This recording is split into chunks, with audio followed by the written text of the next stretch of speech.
This is more about living in the time of the coronavirus epidemic.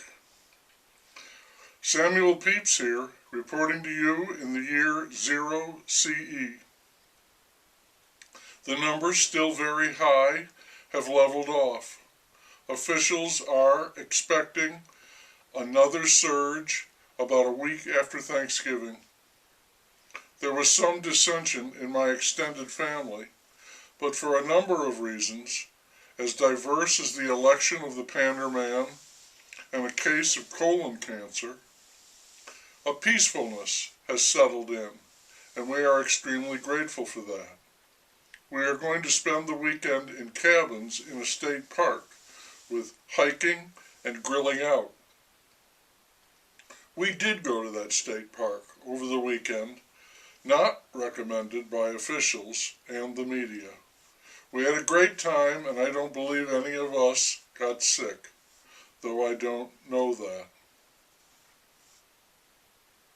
In everything you do, we measure risk and reward, the question being, is it worth it? The risk for us was possibly catching the virus. The reward was being with family. It was, for me, a tough call. It is now almost December, and the trumpet is still resisting.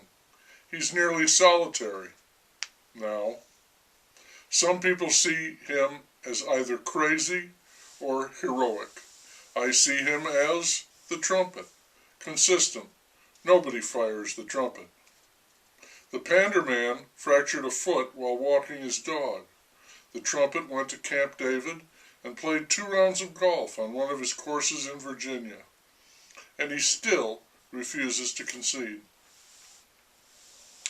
The numbers remain high, and officials are bracing for the bad news they are sure will come following Thanksgiving celebrations, when so many people, myself included, ignored their warnings. World War I was trench warfare. The sides were entrenched. One side might gain 15 feet one day and lose 20 the next. That's the way it went, back and forth, gaining nothing, and soldiers on both sides dying every day. That lasted for years. That's the way it feels to me now with the virus. Very little is going on except for people dying every day. The one thing we can count on, and boy, they do keep account of it, bombarding us with the numbers day after day.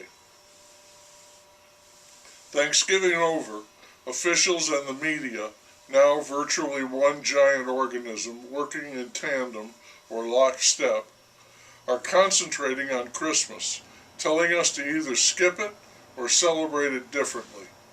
The coming vaccine gives an urgency to their pleas. Some say the first batch could come in 2 weeks, with general availability in February. There is a meeting at the White House today intending to speed up matters with the FDA approval. That kind of thing automatically makes people suspicious, and many are saying they won't take it. Certainly not at first. They will wait and see. The trumpet's attorney general said that not a single piece of evidence has been collected that would support a charge of voter fraud. The trumpet insists that irregularities abound and the election was stolen, and he refuses to concede.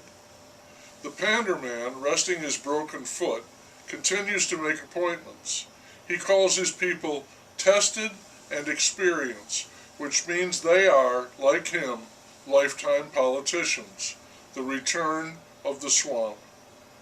He also said that his first priority will be the passage of a new stimulus package, and for that, I can only say, oh my God.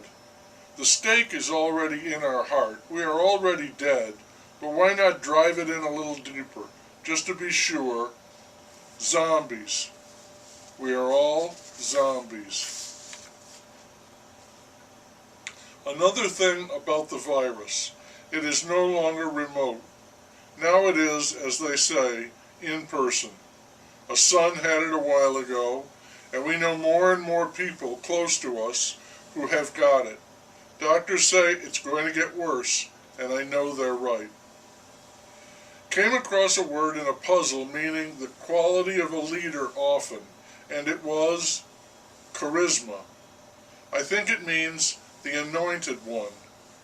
That's the very opposite of the pander man. He has no charisma. I think people have often voted for him because they feel sorry for him.